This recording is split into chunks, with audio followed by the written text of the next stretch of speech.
आपको बताएंगे। फिलहाल बात जरा करते हैं उस बड़े एहतिजाज की जो पिछले 310 दिनों से जारी था। और जम्मू से इस वक्त की अहम और बड़ी खबर हम आपके सामने रख रहे हैं कि जम्मू के अंदर कश्मीरी पंडित मुलाजमीन ने एहतिजाज को खत्म करने का रात देर गए ऐलान कर दिया है। 310 दिनों के बाद एहतिजाज को कल अचानक खत्म कर दिया गया और यह कहा गया कि एलजी मनोज सिन्हा की यकीन दहानियों के बाद मुलाजमीन ने एहतिजाज को खत्म कर दिया है।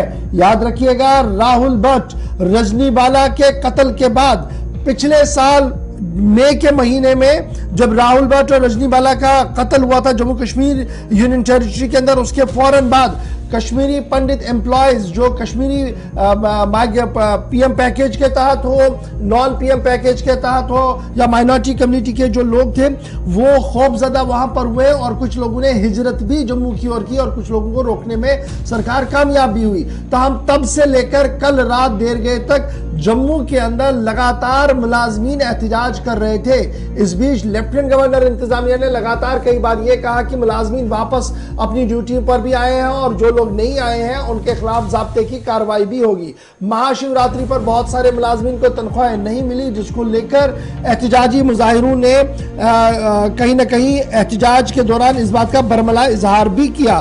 ताहम कल रात देर गए अचानक से बड़ा फैसला लिया गया है कि इस एहतिजाज को खत्म किया जाए और कश्मीरी पंडित एम्प्लॉयज जो जम्मू सूबे से वापस जम्मू सूबे के अंदर एहतिजाज कर रहे थे वो अपने एहतिजाज को खत्म करके वापस अपनी ड्यूटियों पर आएंगे। ताहम अपील उन्होंने कश्मीर की सिविल सोसाइटी और मुसलमानों से की है कि वो उनके तहफ़्फ़ुज़ को यकीनी बनाने के लिए एक कदम आगे बढ़ाए। क्या कुछ खबर है, सीधे श्रीनगर चलेंगे। हमारे साथ हमारे सीनियर साथी हिलाल हांजुरी ज्वाइन कर चुके हैं। कश्मीरी पंडित एम्प्लॉयज का एहतिजाज खत्म और मैं अभी देख रहा हूं सोशल मीडिया पर खत्म नहीं, इसको जी सरेंडर लिखिए, ये सरेंडर है। बहरहाल मैं उस अल्फाजी जंग में नहीं जाऊंगा। खबर बताइएगा क्या कुछ है और क्या बुनियाद बनी है 310 दिन के बाद एहतिजाज को खत्म करने की। बिल्कुल गौहर, बाज़ाब्ता तौर पर जो जम्मू के अंदर एहतिजाज पर बैठे कश्मीरी पंडित मुलाजमीन जो पीएम पैकेज के तहत काम कर रहे थे जम्मू कश्मीर के अलग अलग हिस्सों में, और 310 दिन के बाद बिलाकर उन्होंने एक यूनानिमस डिसीजन लिया, एक मुत्तफिका डिसीजन लिया जिसमें सभी इकाइयां कश्मीरी पंडित मुलाजमीन की थी और उन्होंने ये यूनानिमस डिसीजन लिया कि अब वो ये एहतिजाजी सिलसिला खत्म करेंगे। और इसमें कोई शक नहीं है कि जब उन्होंने मीडिया नुमाइंदों के साथ बात की तो उन्होंने ये लफ्ज इस्तेमाल किया कि वो अब सरकार के सामने सरेंडर कर रहे हैं। सरेंडर क्यों कर रहे हैं? क्योंकि उन्होंने कहा कि जो उनके मुतालबात है खासतौर पर रिलोकेशन के हवाले से, तब तक जब तक जम्मू कश्मीर के अंदर हालात और पर्टिकुलरली कश्मीर वैली के अंदर हालात ठीक हो जाएंगे तब तक उन्हें रिलोकेट किया जाए। और उन्होंने कहा कि चूंकि इस मामले को लेकर या उस मुतालबे को लेकर, इस मांग को लेकर सरकार की जानब से, लेफ्टिनेंट गवर्नर इंतजामिया की जानब से सर्दमोहरी दिखाई गई है और ना ही इस डिमांड को मुस्तरद किया गया और ना ही इसे एक्सेप्ट किया गया, ये पंडित मुलाजमीन कहते हैं। तो इस बिना पर उन्होंने ये भी कहा कि अब चूंकि उन्हें इक्तिसादी तौर पर परेशानियां हुई हैं क्योंकि उनकी सैलरीज बंद है, उन्हें सैलरीज जो है नहीं छोड़ी जा रही है, तो इस बिना पर जब फाइनेंशियल क्रंच हुआ उन्हें, तो वो अपना एहतिजाज जो है खत्म करने के लिए मजबूर हो रहे हैं। ताहम अभी उन्होंने ये कहा कि इस हवाले से कोर कमेटी जो उनकी तंजीम है AMEAK, उन्होंने कहा कि अब इसकी जो कोर कमेटी है वो बैठेगी और वह आइंदा का लाहेअमल बताएगी कि क्या ड्यूटियां रिज्यूम करनी है कि नहीं। लेकिन जिस मकसद के लिए इस एहतिजाज को खत्म किया गया है, ऐसा लग रहा है कि ये मुलाजमीन अब वापस अपनी ड्यूटियों पर आ सकते हैं। दूसरी बात, गवर्नर चूंकि अलग अलग जगहों पर जब हम देखते हैं, क्योंकि कल ही या डे बिफोर यस्टरडे जब मेरी बात शेखपुरा बड़गाम के अंदर हुई है तो वहां पर कई सारे ऐसे मुलाजमीन आए हुए हैं जिन्होंने अपनी ड्यूटियां रिज्यूम की हुई है। और मैंने देखा कि 31 जो बच्चों की तादाद एक स्कूल के अंदर 31 है और वहां पर 25 जो है एम्प्लॉयज है। आप अंदाजा कर सकते हैं कि 31 बच्चों के लिए 25 एम्प्लॉयज, और वो भी शेखपुरा बड़गाम के अंदर। और ये इसी सिलसिले के अंदर है कि जो सरकार ने कहती है कि आपको सिक्योरिटी दी जाएगी, आपको तहफ़्फ़ुज़ फराहम किया जाएगा, तो इस वजह से इनकी ड्यूटियां, इनकी तैनाती उन इलाकों में लगाई जाती है जहां पर ये नहीं देखा जाता है कि क्राइटेरिया क्या है, बल्कि इनका तहफ्फुज़ जो है उसे मुमकिन बनाया जाता है। तो इस तरह से आइंदा का लाहेअमल क्या होगा वो प्रेस कॉन्फ्रेंस में डिसाइड किया जाएगा। हिलाल, आपसे ये भी जानना चाहेंगे क्योंकि हालिया हमने देखा है कि इसी हफ्ते जो वजारत दाखिला की एक टीम जम्मू कश्मीर का उन्होंने दौरा किया है, क्योंकि उनके एजेंडे में यह भी शामिल था कि कश्मीरी पंडितों का मामला जो लगातार एहतजाज कर रहे थे, क्या उनकी जानिब से कोई मीटिंग हुई है और मीटिंग के बाद ये फैसला लिया गया है? देखिए, जो कश्मीरी पंडित एम्प्लॉयज या पीएम पैकेज के तहत जो काम करने वाले एम्प्लॉयज थे, इनका नक्शल में यह कहना था कि इन्हें इक्तिसादी तौर पर परेशानी हुई है। वो मुतमईन अभी भी सरकार से नजर नहीं आ रहे हैं, क्योंकि उनका कल भी जब उन्होंने बात की तो उन्होंने यही बात दोहराई कि हमने गुजारिशें की थी सरकार से कि हम सेफ नहीं है कश्मीर के अंदर, तो इस वजह से हमें फिलहाल के लिए रिलोकेट किया जाए तब तक जब तक हालात ठीक हो जाएंगे। ये उनका नुक्ता था।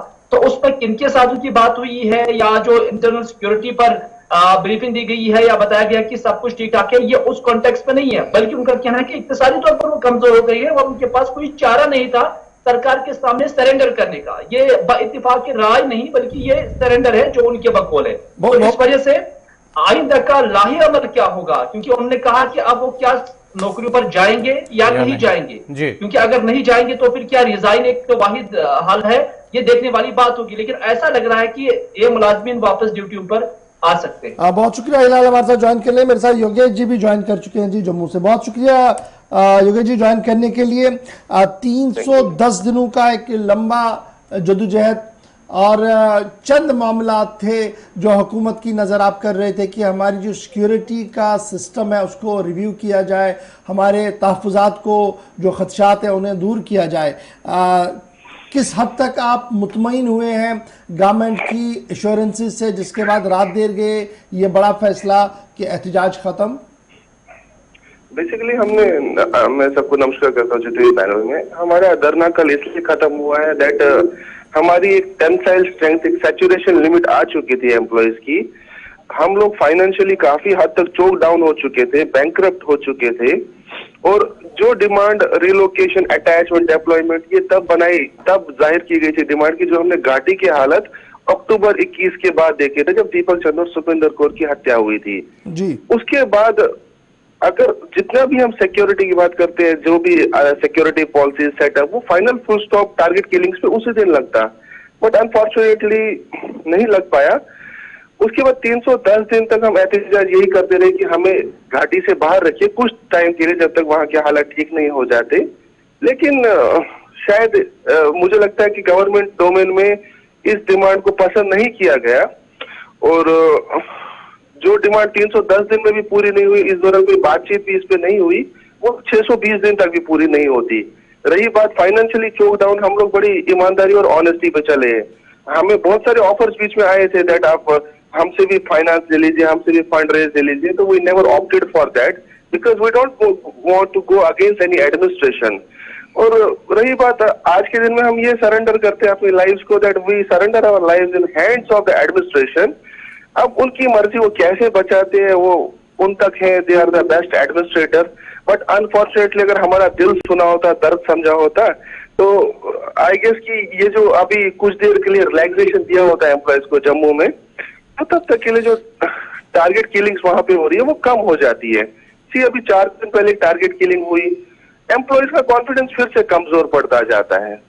That is the only reason we are projecting and hoping कि गवर्नमेंट must understand that। अच्छा योगेश जी, जो लेफ्टिनेंट गवर्नर एडमिनिस्ट्रेशन और खुद लेफ्टिनेंट गवर्नर चाहे मुट्ठी के अंदर हो, जगती के अंदर हो, उन्होंने एश्योर किया कि जनाब एक सिस्टम एनफोर्स किया गया है जिसके तहत सबकी सिक्योरिटी को यकीनी बनाया जा रहा है। फिर रेजिडेंशियल एकोमोडेशंस में भी बेहतरी लाने की बात उनकी तरफ से कही गई और सिस्टम को और फुल प्रूफ बनाने की कोशिश की जा रही है।